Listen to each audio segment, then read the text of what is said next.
মানবতাবিরোধী অপরাধের মামলায় খালাসপ্রাপ্ত জামায়াত নেতা এটিএম আজহারকে মুক্তি দেয়া হতে পারে আজ। পিজি হাসপাতালে আছেন আমাদের সহকর্মী শফিকুল ইসলাম, সরাসরি যাচ্ছি তার কাছে। শফিক, এটিএম আজহারকে মুক্তির বিষয়ে কি তথ্য আছে আপনার কাছে এবং জামায়াত কি ধরনের প্রস্তুতি নিচ্ছে তাকে স্বাগত জানানোর জন্য? ধন্যবাদ।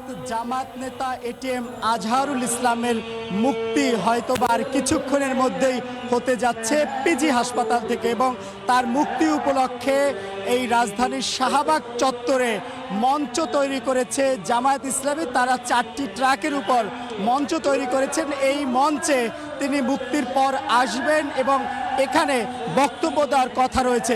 এই মুহূর্তে যদি একটু আপনাদেরকে দেখাই, দেখতে পাচ্ছেন শাহবাগ চত্বর যে এলাকা, সেই চত্বর এলাকায় জামাতের যে সকল নেতাকর্মীরা তারা এখানে এসে উপস্থিত হয়েছেন এবং এখানে 4টি ট্রাকের উপরে মঞ্চ তৈরি করা হয়েছে। এখানে জামাতের যে সিনিয়র নেতৃবৃন্দ তারা এখানে আসবেন, এসে এখানে তারা বক্তব্য দিবেন এবং কথা বলবেন। মুক্তিযুদ্ধকালীন মানবতা বিরোধী অপরাধের মামলায় মৃত্যুদণ্ড থেকে গতকালকেই খালাস পেয়েছেন জামাত ইসলামীর নেতা এটিএম আজহারুল ইসলাম।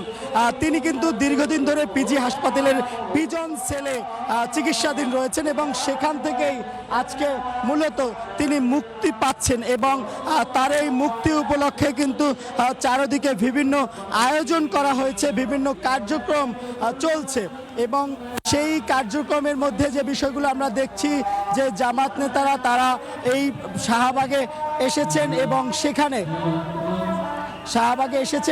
তারা সেখানে কথা বলবেন। এই বিষয়গুলো কিন্তু আমরা জানতে পেরেছি। আমাদের সঙ্গে একজন জামাতের নেতা রয়েছেন, তার সঙ্গে একটু কথা বলবো। আজকে আপনারা এই মুক্তি উপলক্ষে কি কি আয়োজন করেছেন? আলহামদুলিল্লাহ, আমাদের সম্মানিত দেশবাসী, আপনারা জানেন যে বাংলাদেশ জামাত ইসলামীর মজলুম জননেতা, তিনি দীর্ঘ প্রায় 15 বছর যাবৎ জেলখানায় বন্দী ছিলেন।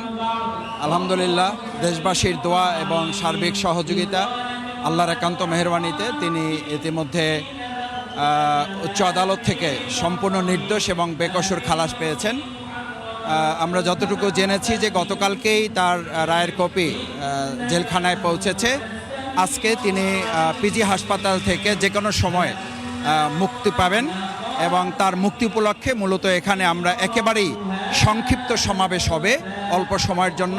আমিরে জামাত আমাদের এই প্রোগ্রামে অতিথি হিসাবে থাকবেন, কেন্দ্রীয় নেতৃবৃন্দ থাকবেন, ইসলামী ছাত্র শিবিরের কেন্দ্রীয় নেতৃবৃন্দ থাকবেন এবং সর্বস্তরের জনগণ মূলত তাকে এখানে অভ্যর্থনা জানানোর জন্য আসবেন। তাকে অভ্যর্থনা জানানোর উপলক্ষে সংক্ষিপ্ত একটা পথসভা, এই পথসভা আমরা খুবই কম সময়ের মধ্যে শেষ হবে, যাতে জনগণের জনদুর্ভোগ না হয়, রাস্তা আটকানো না হয়। আমরা এখনও পর্যন্ত আপনারা খেয়াল করেছেন যে আমরা রাস্তা আটকাচ্ছি না। ট্রাফিক পুলিশ ভাইদের সাথে আমাদের স্বেচ্ছাসেবক ভাইয়েরা কাজ করছেন যাতে জনদুর্ভোগ না হয়, রাস্তায় কষ্ট না হয় পথচারীদের। আমরা সবগুলো রাস্তায় ট্রাফিক ভাইদের সাথে সমন্বয় করে খোলা রেখেছি। শুধুমাত্র আমিরে জামাত যখন আসবেন, মূল কথা যখন বলবেন, তখন লোকের উপস্থিতি একদম বেশি হয়ে গেলে, আশা করি সে বেশি হয়ে যাবে, তখন কিছু সময়ের জন্য হয়তো কষ্ট হবে। আমরা সেটার জন্য দুঃখ প্রকাশ করছি আর আশা করছি কম সময়ের মধ্যেই আমাদের এটিএম আজহারুল ইসলাম ভাই আমাদের মাঝে মুক্ত হয়ে ফিরে আসবেন। আমরা দেশবাসীকে ধন্যবাদ জানাই, তারা কষ্ট করেছেন, তার জন্য দোয়া করেছেন এবং ভবিষ্যতেও আমরা তাদের সহযোগিতা প্রত্যাশা করি। যেমনটি শুনছিলেন যে এই জামাত নেতা এটিএম আজহারুল ইসলামের মুক্তি এবং এই শাহবাগ চত্বরে আগমন উপলক্ষে সব ধরনের প্রস্তুতি শেষ। এখন শুধুমাত্র তাকে বরণ করে নেওয়ার জন্য অপেক্ষা করছেন নেতাকর্মীরা। তো এই ছিল আমার কাছে শাহবাগের মোড় থেকে সর্বশেষ।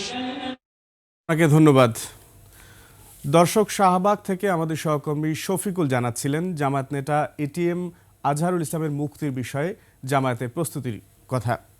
ফিরছি অন্যান্য প্রসঙ্গে।